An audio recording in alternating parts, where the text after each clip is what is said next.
ఉదేయురిమే లోకాన్ కుర్యాం కర్మ చేదహం శంకరస్య చ కర్తా స్యాముపహన్యమిమాం ప్రజా అన్యమిమాం ప్రజా.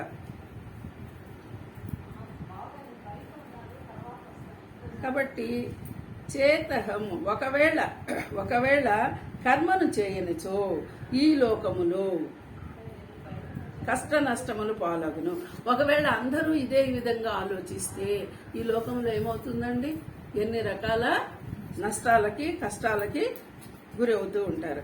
సాంకర్యమునకు అంటే ఇక్కడ సాంకర్యమునకు కర్తను శ్యాం అగుదును. ఇప్పుడేంటి ఈ విధంగా ఇలా చెయ్యకుండా ఉండి కష్టాల పాలవడానికి అప్పుడు నేనే కర్తనవుతాను.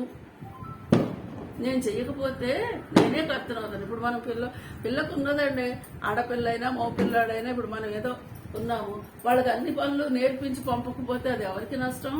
ఇప్పుడు అదే లేదంటున్నారులే, కాలం మారిపోయింది, యూట్యూబ్ నేర్పిస్తుంది. కానీ మరి మనం ముందు ఏమనుకునే వాళ్ళని, చేయవలసిన పని చేయదగ్గట్టు నేర్పించి పంపాల్సిందే కదా. అది చేయకపోతే ఎవరికి నష్టం?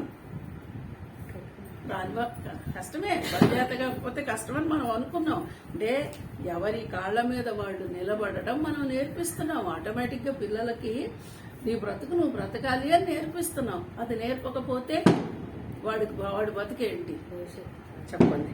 అందుకని ఒకవేళ నేను అలాగా ఏ విషయం చేతనైనా సరే కర్తను అగుదునంటే ఈ ప్రజలందరినీ కష్టముల పాలు చేసిన అలా గనక నేను చెయ్యకపోతే,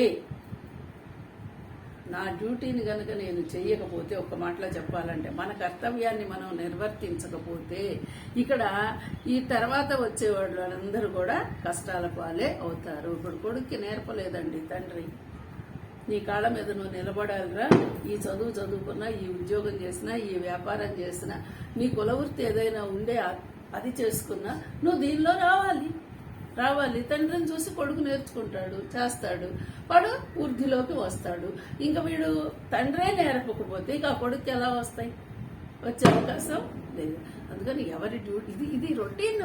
ఈ చక్రం ఇలా తిరుగుతూనే ఉంటుంది. అందరూ అన్ని చేయవలసిందే. ఎవరో మనం అనుకుంటాం కదలకుండా కూర్చొని ఏ పని చేస్తే పని లేకుండా పెద్దలు సంపాదించి పెట్టారు, తిని కూర్చుంటే వాళ్ళకేం అదృష్టవంతులు అంటారు. అది అదృష్టం కాదండి. కృష్ణ భగవానుడు అది అదృష్టం అని చెప్పట్లా. నీ డ్యూటీ నువ్వు చేయవలసిందే, నీ బాధ్యత నీదే. ఇక్కడ మనమేమనుకుంటున్నాం, ఏదో ఉద్యోగం చేసేవాడిది మాత్రమే డ్యూటీ అనుకుంటున్నాం. కాదండి, ప్రతి ఒక్కటి ఎవడు ఏ పని చేసినా వాడిది అది ఆ డ్యూటీనే పరమాత్మగా భావించి పని చేయమని చెప్తున్నారు. అందుకని ఇక్కడ నేను కర్మలను ఆచరించుట మానినచో ఈ లోకములన్నీ నశించును. ఇప్పుడు ఈయన కర్మ చేయకపోతే లోకాలన్నీ నశిస్తాయట. ఎలాగా? సృష్టే లేదు.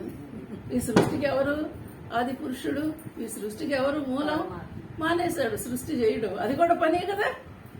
చూపించాడు, నేను హిరణ్యగర్భుడు ఎలా వచ్చాడని చెప్పాడు కదా, ఉపనిషత్తులో తెలుసుకుంటున్నాం కదా.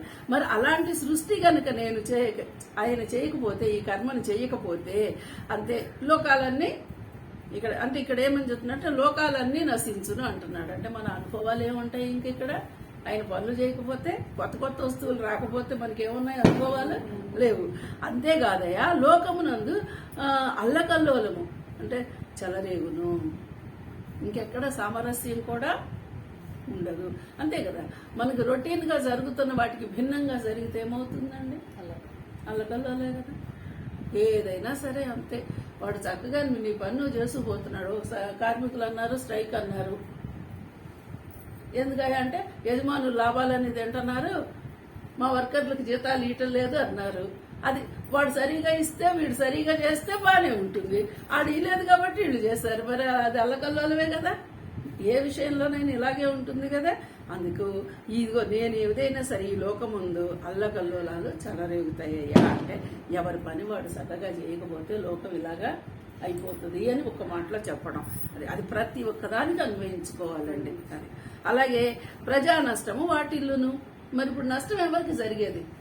ఏది చేసి ఏం పడ్డా కూడానండి ఉరుము మంగళం మీద పడిందని సామెత చెప్పినట్టు ఏం జరిగినా ఎక్కడ ఎలా జరిగినా నష్టపోయేది సామాన్య ప్రజలే కదండి.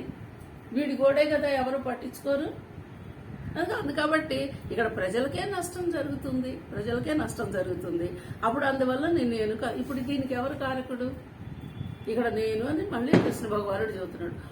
నేను నా పనిని, నా డ్యూటీని సమంగా చెయ్యకపోతే ఇదిగో ఈ ప్రజలకి ఈవేళ చూడండి, ఒక యజమాని తన డ్యూటీని తాను సరిగా చెయ్యకపోతే, ఒక కుటుంబ పెద్ద తన పనిని తాను సరిగా చెయ్యకపోతే,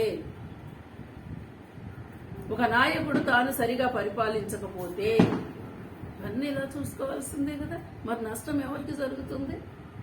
ఎక్కడికి పెట్టాడో లింక్ చూడండి. మనం అనుకుంటాం పని అంటే ఏంటి పని, మనం చేసే పని అంటే ఎవరి పని, ఎవరు చేసే పని వాళ్ళు సక్రమంగా నిర్వర్తించకపోతే ఇలాంటి అల్లకల్లోలం జరుగుతుంది. ఈ నష్టం ఎవరికయ్యా అంటే తిరిగి మళ్ళా ప్రజలకే అని చెప్పి కృష్ణ భగవానుడు మనకి ఈ శ్లోకంలో చెప్తున్నారు. హరి ఓం.